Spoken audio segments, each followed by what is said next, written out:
Bonjour à toutes et à tous, ravi de vous retrouver pour cette soirée du Wine and Business Club.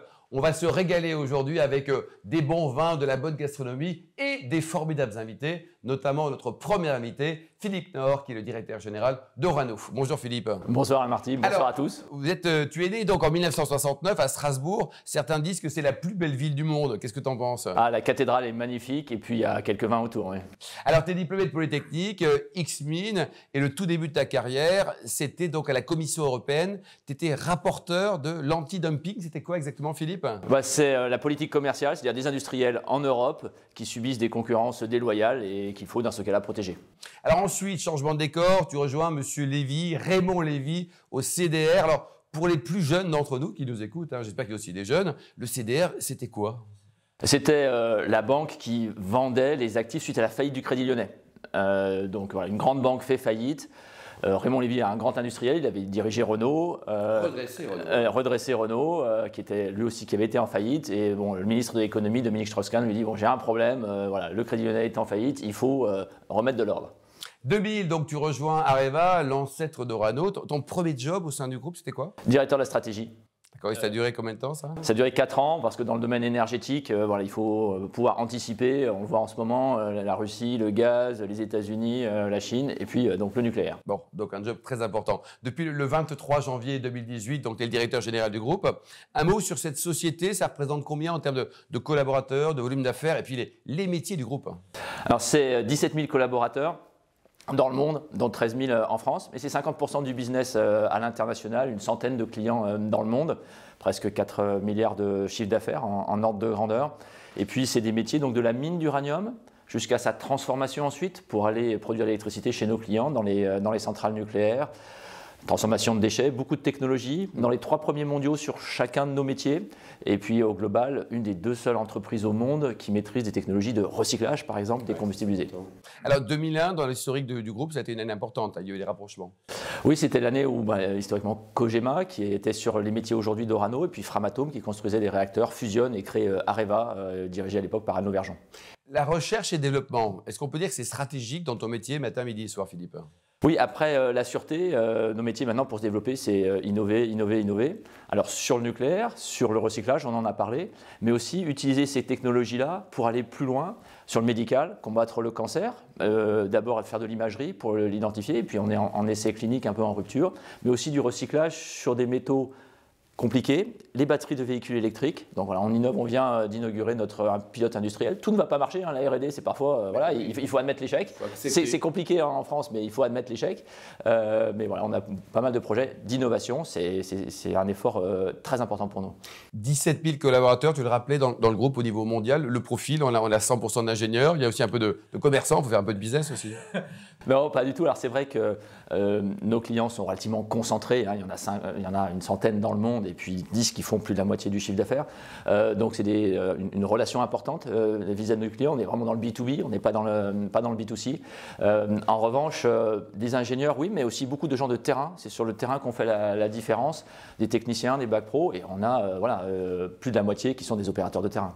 Le capital du groupe, qui est actionnaire? Alors 90% l'État français suite à la restructuration. J'ai dû retirer Areva de la cote pour complètement restructurer. On était 42 000 à l'époque, on est 17 000 maintenant. Voilà, il y a une partie du business qui est chez EDF, une partie du business qui a été vendue, 6 000 réductions d'emplois, donc une très grosse restructuration.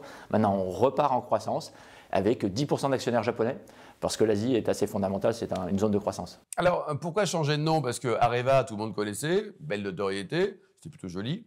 Pourquoi se transformer en Orano? C'est quoi les idées forces qui ont présidé à ce changement? Alors d'abord, le périmètre a complètement changé. Areva était connu pour construire des réacteurs, Orano construit plus de réacteurs.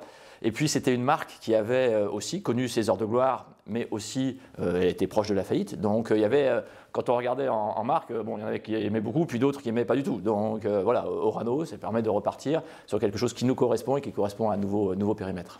L'international, on en parle parce que c'est quand même des enjeux juste mondiaux, la Chine. La Chine, c'est la moitié de la croissance future dans le nucléaire. Pourquoi? Parce qu'ils ont beaucoup de charbon pour produire l'électricité, pour produire de la chaleur, pour leur industrie. Et d'une façon générale, se combattre contre le climat, être bas carbone, enfin se battre contre le réchauffement climatique, être bas carbone, ça va nécessiter toutes les énergies bas carbone, du renouvelable bien sûr, mais aussi du nucléaire. Et donc c'est une zone de développement énorme. La Corée également, le Japon, on reste dans le triptyque. Oui, on reste dans le triptyque. Ce sont des pays qui n'ont pas de ressources naturelles. Et puis par exemple, le renouvelable au Japon ou en Corée, c'est pas facile. Leur géographie est pas si forte que ça. Donc le Japon redémarre ses réacteurs nucléaires. La Corée en construit encore. Donc effectivement, ce sont 3 pays qui, en fonction des années, font entre 7 et 10% de notre chiffre d'affaires chacun. Et en risque géopolitique, on avait il y a très peu de temps au Wine Business Club, Franck Guettard, qui est le patron France d'Ericsson, qui nous disait attention du côté de Taïwan, ça peut chauffer cette guerre des semi-conducteurs. Tu as un avis sur ces problématiques géostratégiques ou droit de réserve? Non. On essaye aussi, par exemple, pour notre approvisionnement en uranium, d'être suffisamment divers. On a de l'uranium au Canada, au Kazakhstan, notre premier uranium en Mongolie, on fait des forages en Ouzbékistan, on est présent au Niger. Donc d'avoir une diversité géographique de clients, mais aussi d'approvisionnement qui nous permet d'être résistants à une géopolitique qui est effectivement de plus en plus tendue. Alors demain, donc ça y est, nous sommes en 2022, il y a un nouveau président, il est tout vert. Est-ce que ça change quelque chose aujourd'hui, demain, après-demain, pour ta boîte? Même si on regarde le passé, on a eu des ministres de l'énergie qui ont eu des approches différentes par rapport au nucléaire, mais on a toujours partagé un but qui était de se battre contre le réchauffement climatique. Donc je crois que si on regarde la Finlande aujourd'hui a un parti écologiste au gouvernement qui dit mais attendez, il faut toutes les technologies, y compris le nucléaire. Donc le monde est en train de bouger, les Français sont en train de bouger aussi, ils n'ont jamais été hostiles, mais ils sont devenus de plus en plus favorables. Voilà, avec tous les gouvernements, on développera du nucléaire, je suis convaincu. Orano, Philippe, dans 10 ans, ça donne quoi? Un peu de prospective? C'est une boîte qui, d'abord, va avoir un appel d'air sur le nucléaire qui est très fort, mais qui aura aussi développé des technologies, que ce soit dans le médical ou dans les métaux stratégiques, qui fera que le nucléaire sera une partie de son business, mais pas la seule. Alors, tu es très sportif, hein. Tu aimes bien les sports d'extérieur. Hein. Oui. Bon, là, on est en intérieur, mais pour l'instant, tout va bien. Mais tu fais quoi? Ce que j'aime bien, c'est effectivement la montagne ou la voile. Voilà. Donc c'est se confronter un peu à la nature qui est toujours plus grande. Hein. Enfin, quand on est en mer ou quand on est en montagne, on s'aperçoit que voilà, on est bien peu de choses. Oui, avec un peu d'énergie, quoi. Avec un peu d'énergie. Pour aimer bien manger, bien boire, en étant tout maigre. Là, c'est calories par heure. Donc il faut courir. Mais tu cours toi aussi beaucoup. Alors, ton meilleur souvenir de gastronomie, le resto qui t'a ému, alors pas forcément cher, hein, ou cher d'ailleurs, ça peut être l'un des deux. Ouais. C'est quoi la dernière bonne adresse qui t'a vraiment ému? Pour notre anniversaire de mariage, on va régulièrement. Alors on est dans le Rouergue assez régulièrement aussi. C'est de l'extérieur de campagne et voilà, le resto du Vieux Pont à Belcastel. Et pour terminer, côté vin, c'est quand même le Wine Business Club. Côté vin, toi Philippe, alors tu as vécu longtemps à Lyon. T'aimes bien il y a un grand fleuve qui traîne du côté de Lyon. Il y a aussi la vallée du Rhône, la Bourgogne. Ta sensibilité, est-ce qu'elle est pinot noir? Voilà, je suis plus, c'est vrai, je suis plus Syrah en fait. Je suis plus Syrah, c'est vrai, sur du Saint-Joseph. Et puis après, si on change les cépages, Condrieu, Côte-Rôtie, ça fait vraiment. Alors maintenant, c'est devenu très cher. À l'époque, ça n'était pas, c'est devenu très cher, mais ouais, c'est quand même des vins qui sont assez exceptionnels. On peut encore trouver des bons plans parce que par exemple, Pierre Gaillard, il fait des monocépages vionniers qui sont juste à côté des Condrieux et ça vaut moins de 10 € la bouteille. Quoi. Ouais. Et alors, ta région de cœur, on va dire l'Alsace, est-ce que tu es un ambassadeur aussi un peu des vins d'Alsace parce qu'on trouve quand même des belles choses, quoi. On trouve des choses géniales en Pinot Gris ou en Riesling. Le Gewürztraminer, personne n'en boit, mais c'est quand même un truc assez unique. Voilà, donc il y a des choses vraiment très sympas en Alsace aussi. Alors là, c'est le terroir. Moi, quand je rencontre des vignerons d'Alsace et qui me disent ah là là, le prix du mètre carré, bon voilà, c'est. Oui, et puis après ils ont des noms imprononçables. Le tien, ça va, mais alors les autres, c'est incroyable. Tous les villages, non. André Blanc, regarde par exemple, ça se prononce très bien. Merci beaucoup, Philippe. Merci d'avoir répondu présent à l'invitation du Wine Business Club. Donc, je rappelle la règle du jeu. Si vous souhaitez poser une question à Philippe, vous envoyez donc un mail à l'adresse qui s'affiche en dessous. On va transmettre ça à Philippe et à son secrétariat. Et Philippe, tu t'engages à répondre personnellement à chaque mail que tu pourras recevoir. Très bien.